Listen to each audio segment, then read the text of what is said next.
오늘 아침을 여는 말씀은 잠언 5장 1절과 2절의 말씀입니다. 내 아들아, 내 지혜에 주의하며 내 명철에 내 귀를 기울여서 근신을 지키며 내 입술로 지식을 지키도록 하라. 할렐루야. 오늘 말씀을 통해서 주님의 뜻을 깨닫는 지혜와 기도의 응답을 누리는 은총이 우리 모두에게 넘치게 될 줄로 믿습니다. 잠언은 바늘같이 찌르는 말씀이라고 했었습니다. 이 잠언은 우리에게 살아가야 할 삶의 자세와 방향에 대해서 찔러서 알려주는 인생 사용 설명서입니다. 이 설명서를 얼마나 유심히 읽고 그 내용을 잘 이해하고 그대로 살아가느냐에 따라서 우리의 인생도 얼마나 바르게 살아가는가 결정되는 것이죠. 그래서 우리가 아침마다 이 잠언의 말씀을 묵상하고 있는 겁니다. 우리가 잠언 5장을 읽었지만 이 잠언 2장부터 7장까지는 다 내 아들아 라고 시작을 합니다. 정말 아들을 의미하기도 하겠지만 포괄적인 의미로는 솔로몬의 지혜를 배우고자 하는 영적인 자녀들을 다 의미하는 겁니다. 지금 우리처럼 말이죠. 한마디로 이 잠언서는 솔로몬을 통해서 하나님께서 우리에게 주시는 지혜서이고 남녀노소를 불문하고 누구에게라도 하나님께서 지혜를 전하시고자 하는 사랑의 책이라고 하는 것입니다. 오늘 5장의 큰 제목을 보시면 사지와 수월로 가지 말라고 성경책에 기록이 되어져 있습니다. 여러분, 사지가 무엇입니까? 죽을 땅이라고 하는 겁니다. 죽을 지경에 놓인 매우 위험한 곳. 그리고 수월이라고 하는 것은 음부라고도 번역이 되긴 하는데 죽은 사람이 가는 장소라고 하는 뜻으로 보통은 지옥을 의미합니다. 이렇게 5장은 죽을 수 있는 위험한 곳, 지옥으로 가지 말라고 하는 솔로몬의 당부이죠.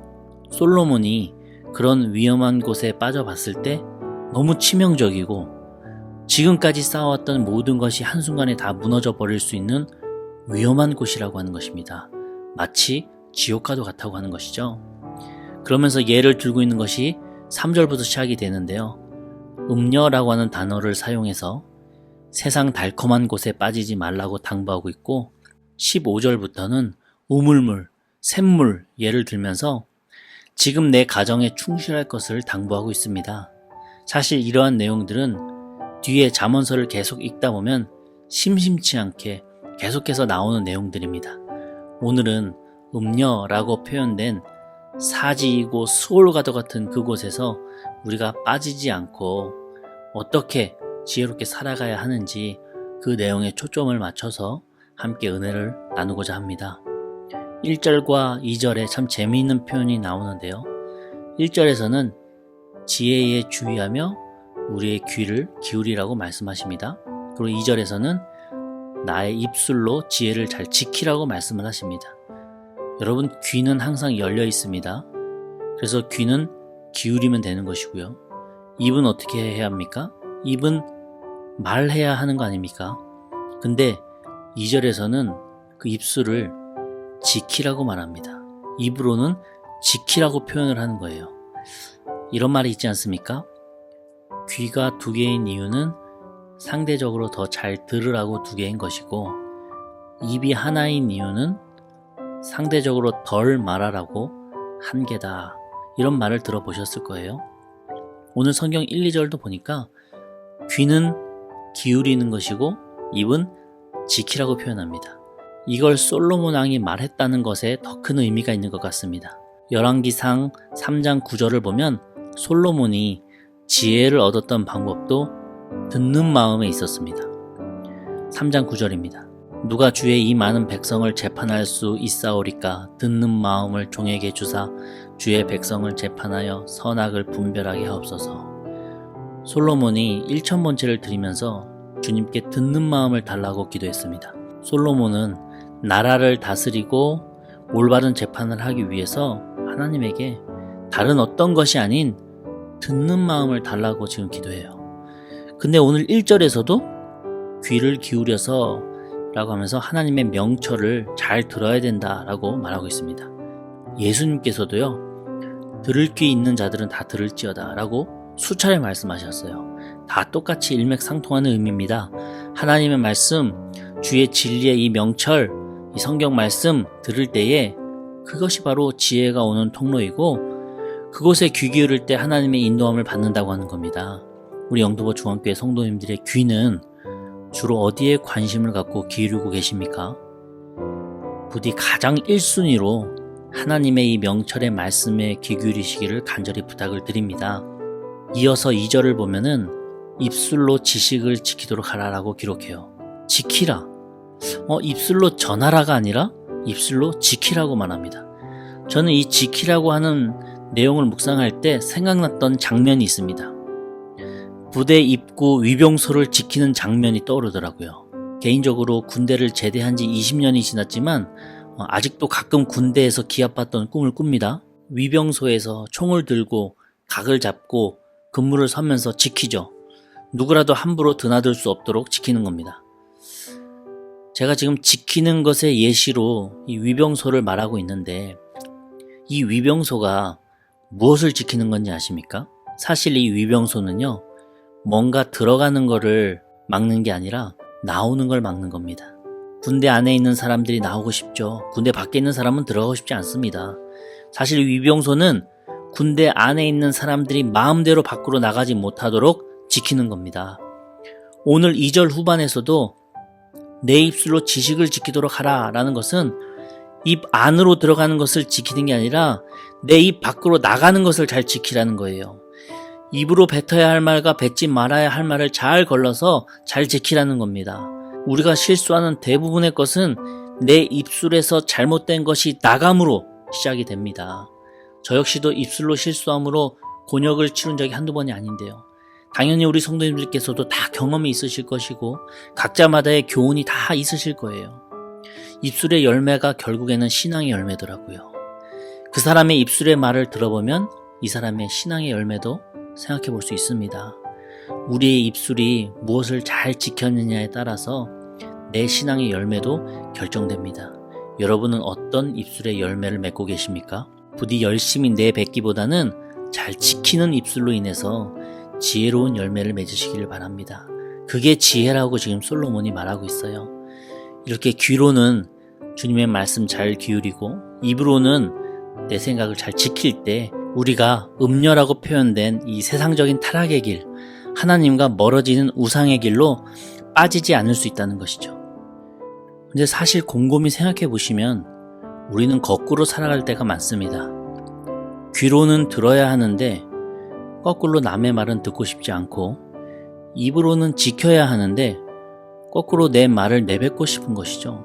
잠언에서 말하는 지혜로운 행동과는 완전 100% 반대죠. 여러분은 듣기를 즐기시고 말을 지키는 것을 즐기십니까?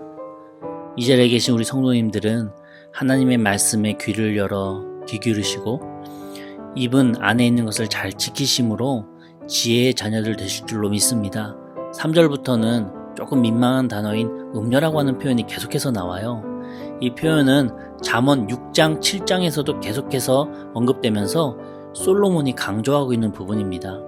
이 구약 성경에서 음녀를 만난다라고 하는 표현은 1차원적으로 정말 음란한 사람을 만난다라고는 의미이기도 하지만 또 비유적인 표현으로 해석하자면 우리를 미혹해서 마음속에서 하나님을 경외하는 마음을 빼앗아 멸망의 길로 빠지게 하는 모든 유혹들을 의미합니다.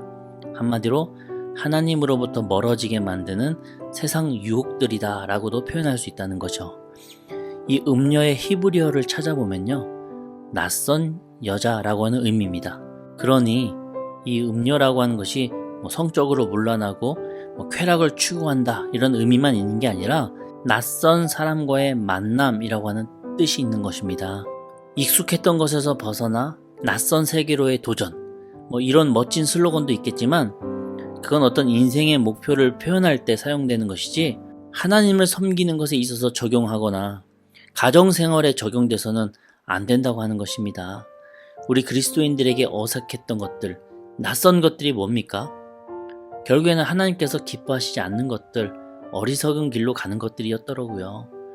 어쩌면 우리는 세상 유혹 앞에서, 한마디로 사람의 어떤 유혹, 세상 풍조의 유혹 앞에서 이미 어떻게 해야 할지 기독교적인 답을 알고 있을지 모릅니다. 우리가 신앙생활 하면서 쭉 들어왔던 내용들이거든요. 근데 우리가 왜 고민하게 되고 왜 헷갈리는지 아십니까?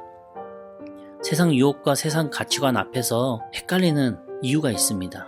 사실 우리는 답을 이미 알고 있으나 낯선 곳으로 끌리는 죄성이 있기 때문입니다. 사람은 열지 말라고 하면 열고 싶고 따지 말라고 하면 따고 싶은 이 청개구리 같은 모습이 있지 않습니까? 우리 크리스찬들은 기독교적인 답을 이미 알고 있지만 연약한 죄성 때문에 적당히 타협하고 적당히 타락하는 경우가 많다는 거죠. 그런데 그런 적당한 선택들이 나에게 주는 결과는 정말 뼈아픕니다. 3절을 보면 음녀의 입술은 꿀과 같고 그의 입은 기름보다 미끄럽다 라고 표현합니다. 꿀, 기름, 얼마나 먹음직스럽고 풍성해 보입니까? 그러니 적당히 타협하고 싶은 거예요. 근데 문제가 뭘까요? 4절에 보면 그 결과가 바로 나옵니다. 솔로몬이 고백합니다. 잠언 5장 4절. 나중은 쑥같이 쓰고 두 날 가진 칼같이 날카로우며. 그 좋아 보였던 세상 사람이, 그 보암직해 보였던 세상 유혹이, 내가 적당히 타협했던 그 꿀 같았던 선택이 나중은 쑥같이 쓰고 두 날 가진 칼같이 날카로웠다라고 하는 거예요. 느낌이 확 바뀌죠? 여기서 번역된 쑥은 우리나라에서 먹는 그 쑥을 의미하는 게 아닙니다. 쓴 독초를 의미합니다. 먹으면 죽는 식물이에요. 두 날 가진 칼이라고 하는 것은 전쟁용 칼입니다. 살상용이죠. 요리용 칼이나 연장용 칼은 두 날이 아닙니다. 한쪽 날만 있습니다. 안전해야 되니까요. 그런데 어느 쪽을 잡아도 다칠 수밖에 없는 양날검이 바로 두 날 가진 칼, 죽이는 칼이라고 하는 것이죠. 결국 음료로 표현되고 있는 기독교 가치관과는 낯선 풍조, 낯선 사람, 낯선 가치관에 내가 적당히 타협하면서 살다 보면은 이렇게 쓴 독초와 두 날 가진 양날 검으로 나에게 다가온다 라고 하는 겁니다. 그러면서 5절과 6절에 이렇게 표현합니다. 그의 발은 사지로 내려가며 그의 걸음은 수월로 나아가니 그는 생명의 평탄한 길을 찾지 못하며 자기 길이 든든하지 못하여도 그것을 깨닫지 못하느니라. 이거 사실 누가 경험한 건지 아십니까? 솔로몬 자신이 경험했다는 거예요. 너무나도 아픈 치명적인 어려움을 겪었었다고 하는 것입니다. 결국 그 타협이 나를 사지로 내몰았고 스올로 빠지게 되는 결과로 나타났다 고백하고 있는 것입니다. 솔로몬도 노년에 영적으로 하나님을 떠나 사지로 내몰리는 경험을 했었죠. 정치적인 이유라는 핑계로 1000명에 가까운 이방 여인들을 첩으로 받아들이면서 그 이방 여인들이 가지고 온 우상도 같이 섬겼습니다. 또 매일같이 성적으로 타락한 삶을 보냈었습니다. 그런데 그런 노년을 솔로몬이 다 지내고 나서 보니까 다 헛된 일이라고 하는 거예요. 우리가 다음에 살펴볼 성경인 전도서에서 그렇게 고백하고 있지 않습니까? 솔로몬이 노년에 도대체 왜 이렇게 잘못되었을까 나중에 쭉 한번 되짚어 봤는데 그 잘못 낀 그 첫 단추가 바로 무엇이었느냐? 오늘 1절과 2절에 나오는 주님의 말씀에 내가 귀 기울이지 않았었고 입술로는 그 지식을 지키지 못했기 때문이라는 겁니다. 솔로몬은 자신의 글을 읽는 모든 이들에게 내 아들아 라고 부르면서 마치 자식에게 말하듯 간곡히 부탁하고 있습니다. 1절에 하나님의 지혜의 말씀에 귀 기울이고 2절에 내 입술로는 그 지혜를 지키라 라고 하는 이 찌르는 잠언의 말씀입니다. 우리가 이 의미를 잘 생각하시며 오늘 하루도 살아가실 때 어느덧 그 지혜의 자리에 여러분이 서게 될 것이고 그런 지혜로운 길을 걸어가시면서 주님의 인도하심을 받는 귀한 주님의 아들, 딸들 되시리라 믿습니다. 오늘 하루도 주님과 동행하시기를 간절히 축원합니다. 아멘.